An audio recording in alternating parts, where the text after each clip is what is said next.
Class 8 हमारी दुनिया, जिसका कि फर्स्ट चैप्टर है संसाधन, उसका हम आज एक्सप्रेशन करने जा रहे हैं। आप लोग ध्यान से देखिएगा इस वीडियो को, लास्ट तक सब कुछ समझ में आ जाएगा। मैंने कुछ नोट्स बनाए जिससे कि मैं आपको रीड करके सुनाऊंगा। सो लेट्स बिगिन करते हैं इस चैप्टर को। संसाधन क्या है? मानवीय आवश्यकताओं को पूरा करने वाले सभी जीव जंतु एवं वस्तु पदार्थ संसाधन है।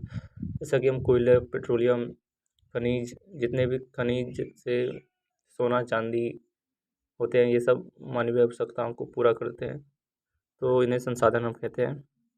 सेकेंड, संसाधनों के मूल्य अभिव्यक्ति के तरीके। कौन नंबर है? आर्थिक मूल्य, जैसे लकड़ी से फर्नीचर बनाना, सही है। दूसरा, सौंदर्यात्मक मूल्य, जलप्रपातों को पर्यटक स्थल के रूप में विकसित करना। जैसे हम कोई भी ले सकते हैं, जैसा कि हुड्रू का जलप्रपात एक पर्यटक के रूप में है। जैसे कि आपने बहुत सारे हिल्स पहाड़ देखे होंगे जो कि प्राकृतिक होने के बावजूद उसे पर्यटक स्थल में परिवर्तित कर दिया गया है, उसका हम एग्जाम्पल ले सकते हैं।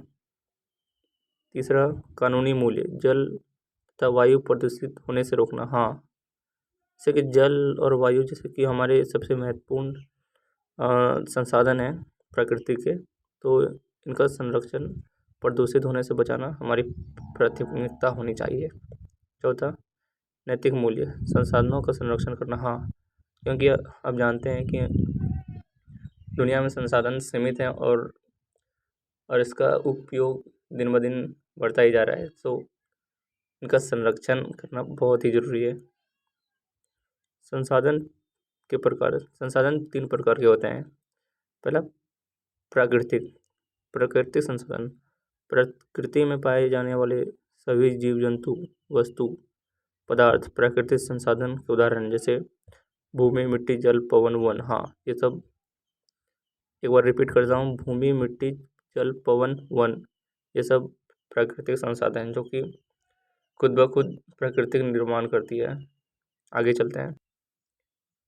दूसरा है मानव संसाधन। मानव एक ऐसा संसाधन है जो संसाधन का निर्माण एवं उपयोग दोनों करता है। हाँ, जैसे तकनीकी ज्ञान हो गया, डीएनए की समझ, जैसे डॉक्टर हो गए, जैसे हम हवाई जहाज ले सकते हैं, जो कि हवाई जहाज मानव खुद निर्मित करता है और उसका उपयोग वो स्वयं करता है। तो हम कह सकते हैं तकनीकी ज्ञान, या फिर किसी मरीज को ठीक करने के लिए डीएनए की समझ, वैद्य का ज्ञान होना आवश्यक है। तीसरा, मानव निर्मित संसाधन। मानव अपने श्रम से कई प्रकार के वस्तुओं का निर्माण करता है, जैसे प्राकृतिक वस्तुओं के स्वरूप एवं गुण में परिवर्तन लाकर करता है। जैसे मकान बनाना हो गया, कार्यालय भवन, पंचायत भवन, विद्यालय, सड़क, हवाई अड्डा का निर्माण इत्यादि। जैसे कि हम प्राकृतिक वस्तुओं का उपयोग कर हम उनके गुण में परिवर्तन कर कोई मकान बना सकते हैं। आगे है विकास एवं उपयोग।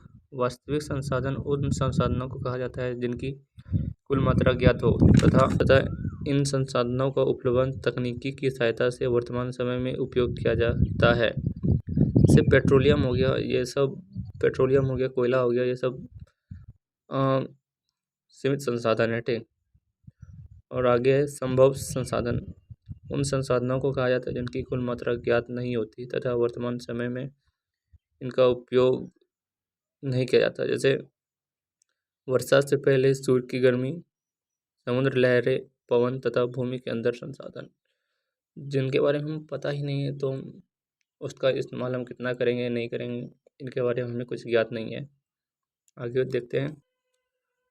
अगला टॉपिक है नवीकरणीय संसाधन। वैसे प्राकृतिक संसाधन को कहा जाता है जिनकी पुनः पूर्ति प्राकृतिक रूप में होती है, ये खत्म या समाप्त नहीं होते। जैसे सूर्य की किरण, पवन। हाँ, सूर्य की किरण, पवन, ये सब नवीकरणीय संसाधन है जो कि समाप्त नहीं होते हैं। और नवीकरणीय संसाधन वैसे संसाधन जिनकी भंडार सीमित है तथा एक बार उपयोग करने के बाद उनके पुनः पूर्ति में हजारों वर्ष लग जाते हैं। जैसे कोयला हो गया, लोहा, पेट्रोलियम, अभ्रक इत्यादि, ये सब बनने में लाखों करोड़ों साल लग जाते हैं। तो ये सब नवीकरणीय के संसाधन के उदाहरण हैं। तो जल तथा वन हो गया, ये सब नवीकरणीय संसाधन है। अगर मनुष्य इनमें हस्तक्षेप ना करे तो ये हमेशा रह सकते हैं। आगे है सर्वत्र उपलब्ध संसाधन। प्रकृति के द्वारा कुछ ऐसे संसाधन हैं जो सभी जगह पाए जाते हैं, जैसे मिट्टी, पानी। हाँ, ये आपको सभी जगह मिल जाएंगे। और आगे है स्थानीय संसाधन। ऐसे भी संसाधन हैं जो निश्चित स्थानों पर ही पाए जाते हैं, जैसे कोडरमा में अवरक, जादूगोड़ा में यूरेनियम, छोटा नागपुर में कोयला। हाँ, ये सब स्थानीय उपलब्ध संसाधन हैं। Thank you for watching. अगर आपने कुछ भी सीखा हो इस वीडियो से तो यूट्यूब पे लेट्स स्टडी इसमें मुझे सब्सक्राइब कर सकते हो। मेरे चैनल को इंस्टाग्राम पे IMTPO123 फॉलो कर सकते हो। लाइक, सब्सक्राइब एवं शेयर जरूर करें। ऐसा ही मिलता रहूँगा।